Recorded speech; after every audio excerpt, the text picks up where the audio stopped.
say sorry. Your child looks down, mumbles a quick, sorry. And just like that, everyone moves on. But here's the uncomfortable question. Did anything actually get fixed?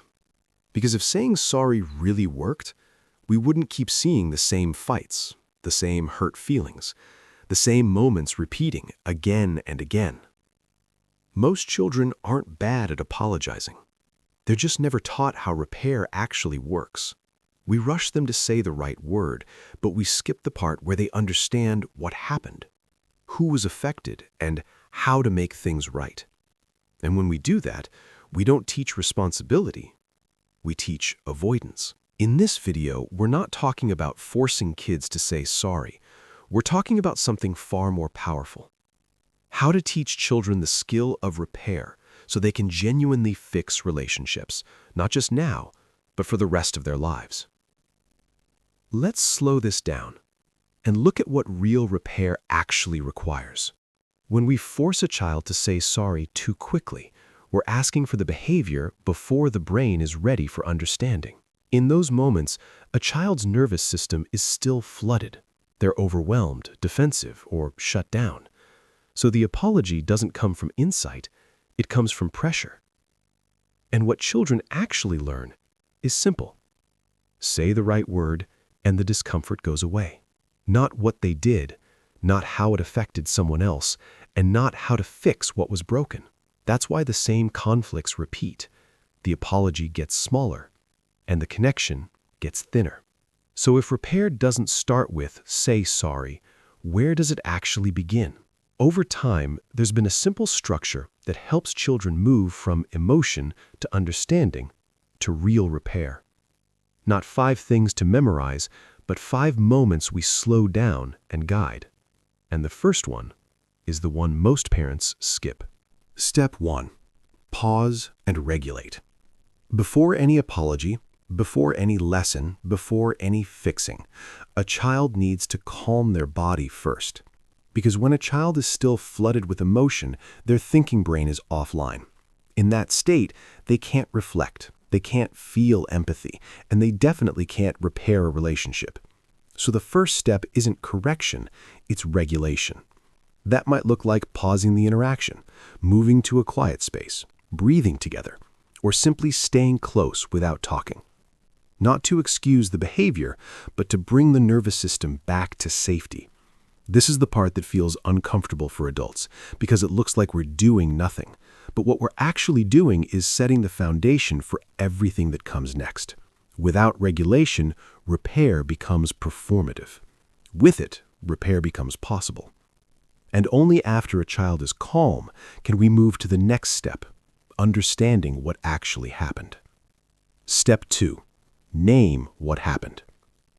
Once a child is calm, this is where repair actually starts.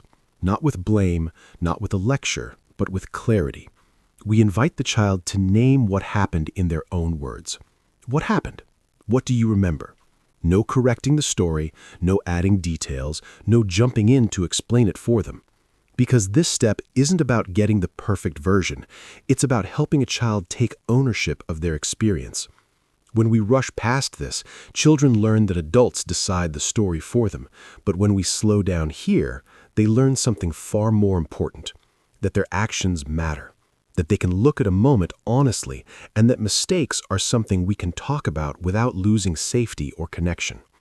This isn't a confession, it's awareness. And awareness is what makes real repair possible. Once a child can name what happened, then we can gently move to the next step, understanding how it affected someone else. Step 3. Understand the impact. This is the step where empathy begins to form. Not by telling a child how someone should feel, but by inviting them to wonder. How do you think that made them feel? What do you notice now? For many children, especially younger ones, this won't come naturally at first, and that's okay. Empathy isn't automatic, it's learned. If a child doesn't know yet, we don't push, we model. I wonder if they felt sad when that happened. Maybe it surprised them. No shaming, no forcing eye contact, no demanding the right answer. Because the goal here isn't a performance of empathy, it's the beginning of perspective. This is where children start to see that their actions land in someone else's body, not just their own world. And without this step, an apology stays empty. Once a child can sense the impact, they're ready for the next piece of repair, taking responsibility for their part. Step 4. Take responsibility. This is often the step adults worry about most, because we're afraid that if a child takes responsibility, they'll feel shame. But responsibility and shame are not the same thing. Taking responsibility simply means helping a child see their part in what happened, not who they are, but what they did. We might ask, what was your part in this? What do you think you could have done differently?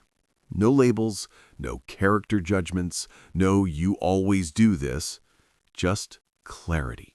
When children learn that they can name a mistake without losing connection or safety, something powerful happens.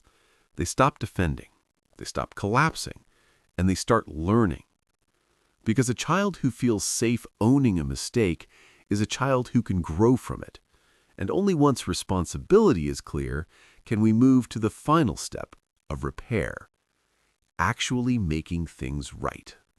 Step 5, make it right. This is where repair becomes real, not with words, but with action. We invite the child to think, what could help fix this? What would make it a little better? Sometimes that includes an apology, and now the words actually mean something. Other times it might look like helping rebuild a tower, returning a toy, giving space, or checking in later. The point isn't to demand a specific outcome. It's to help children learn that when something is broken, they have the ability to contribute to repair. This step teaches something far bigger than manners. It teaches agency, responsibility, and hope. That mistakes don't have to end relationships. They can deepen them. And when children experience repair this way, they don't just learn how to say sorry, they learn how to make things right. Repair isn't about raising children who never mess up, because they will.